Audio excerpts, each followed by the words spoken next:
చంద్ర police academy. So ఈ question కొంచెం different గా ఉంటుందమ్మా, ఒకసారి ట్రై చేద్దాం. బిసిడిఈ జీతాలు వరుసగా 2:3:4:5 నిష్పత్తిలో ఉన్నాయి. ఇక్కడ బితో స్టార్ట్ అయిందమ్మా, ఏతో కాదు. అయితే వారి జీతాలు వరుసగా 20, 30, 40, 50% లో పెరిగాయి. డి యొక్క జీతం పెరిగిన తర్వాత 560 అమ్మ. అయితే బిసిడిఈ అసలు జీతాలు మొత్తం టోటల్ శాలరీస్ అడుగుతుంది. ఎప్పటికైనా ఇలా ఉంటే జాగ్రత్తగా చూడండి. నేను దీంట్లో 20 అనుకుంటా, ఇది 30 అనుకుంటా, ఇది 40 అనుకుంటా, ఇది ఎంత అనుకుంటా 50 అనుకుంటా. ఇది బి అమ్మ, ఇది డి, అవునా కాదు? ఇక్కడ మీరు జాగ్రత్తగా అబ్జర్వ్ చేస్తే ఇక్కడ బిసిడిఈ ఇవన్నీ సైలెంట్ నెంబర్స్, అసలు దీంతో మనకు అవసరమే లేదు.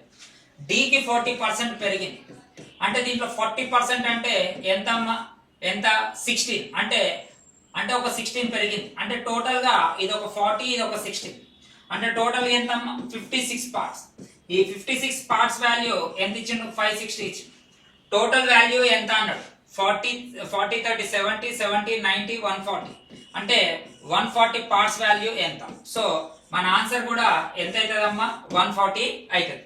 So 1400 option number 1. అంటే ఒక క్వశ్చన్ లో మనకి ఏవి సైలెంట్ నెంబర్స్ తెలిసి ఉండాలి. ఇప్పుడు చాలా మంది స్టూడెంట్స్ దీంట్లో కూడా 20%, దీంట్లో కూడా 30%, దీంట్లో కూడా 50% చేస్తారు. అసలు వీటితోటి మనకు అవసరమే లేదు, ఎక్కడా కూడా వీటి పర్సంటేజెస్ తోటి మనకి అవసరం లేదు. 1 మార్క్ క్వశ్చన్ 1 మార్క్ లాగానే చేయాలమ్మా, లేకపోతే రేషియో టాపిక్ కి సంబంధించిన క్వశ్చన్. సో దీన్ని కంప్లీట్ గా మనం ఏజెస్ టాపిక్ లోకి వెళ్ళిపోదాం.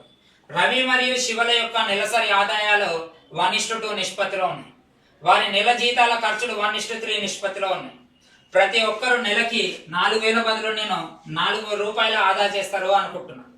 శివ నెల ఆదాయం ఎంత? శివ అంటే ఇతను. ఇక్కడ చూడండి అమ్మా, ఇక్కడ ఏ విధంగా అయితే రేషియో ఉంటుందో అంటే ఈ శాలరీస్ రేషియో, వీళ్ళు ఖర్చులు ఎంత చేశారు, 1:3 ఖర్చు పెట్టి, అవునా? అంటే చెరో 4 రూపాయలు సేవ్ చేసిరంటే, ఇప్పుడు ఎగ్జాంపుల్ ఒకరికి 20 రూపాయలు, ఒకటి జీతం 30 రూపాయలు అనుకో, వీళ్ళ గ్యాప్ 10 రూపాయలు, అవునా?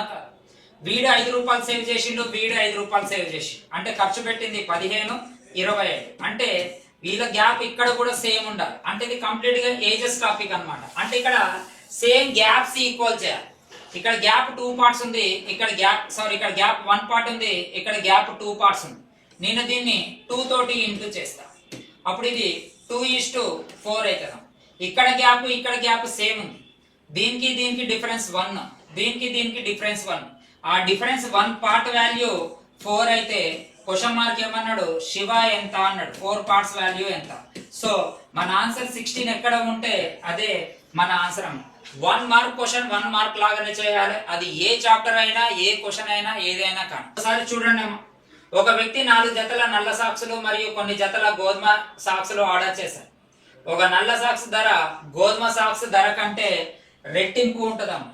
చాలా ఇంపార్టెంట్ క్వశ్చన్, రెట్టింపు ఉంటుంది అంటే 2:1 రేట్ అమ్మాయి. అయితే సేల్స్ మ్యాన్ బిల్లును తారుమారు చేయడం వల్ల అసలు బిల్లుకు 50% బిల్లు పెరిగింది. అయితే నలుపు మరియు గోధుమ రంగు యొక్క సాక్సుల ధర ఎంత అని క్వశ్చన్ వేసినాం. మీరు ఒకసారి అబ్జర్వ్ చేస్తే బిల్లు తారుమారు చేయాలి. ఎప్పుడైనా తారుమారు చేస్తే ఇది రేటు పెరిగింది అంటే, ఇప్పుడు ఎగ్జాంపుల్ ఇది 4 జతలు ఉందంటే ఇది 10 జతలు ఉంది అనుకుందాం. దీని రేటు 2 రూపీస్ అయితే దీని రేటు 1 రూపీ.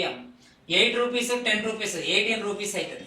ఒకవేళ బిల్లు తారుమారు చేయి, ఇది 2 రూపీస్ అవుతుంది, ఇది 1 రూపీ అవుతుంది, ఇది 2 రూపీస్ అవుతుంది. అంటే ఇది 20 అవుతుంది, ఇది 4 అవుతుంది. అంటే ఇప్పుడు బిల్లు 24 పెరిగింది. అంటే మీ కాన్సెప్ట్ ఎప్పటికైనా బిల్లు పెరగాలి అంటే ఈ నల్లదానికంటే గోధుమ రంగులు ఎక్కువగా ఉండాలి. అంటే మీరు ఆప్షన్ లో క్వశ్చన్ ఏమి ఇచ్చిందమ్మా, ఇక్కడ నలుపు మరియు గోధుమ రంగు సాక్సులు ఎంత అన్నాడు. అంటే ఖచ్చితంగా గోధుమ రంగుల సాక్సులు ఎక్కువగా ఉండాలి. ఇక్కడ నలుపు ఎక్కువ ఉందమ్మా, ఇది ఆన్సర్ కాదు.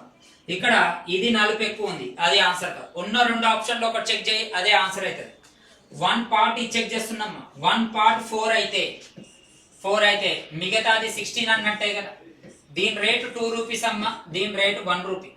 మొత్తం చేస్తే 8, 16 టోటల్ గా 24 వచ్చి రైట్. ఇప్పుడు రివర్స్ చేస్తున్నా, ఒకసారి చూడండి. ఇది 1 రూపీ చేస్తున్నా, ఇది 2 రూపీస్ చేస్తున్నా. ఇది చేస్తే 32 36 అవుతుంది, అవునా కదా? ఎంత పెరిగిందమ్మా? 12 రూపీస్ పెరిగింది. 12 రూపీస్ పెరిగిందంటే 20లో 12 అంటే ఎంత పర్సెంట్?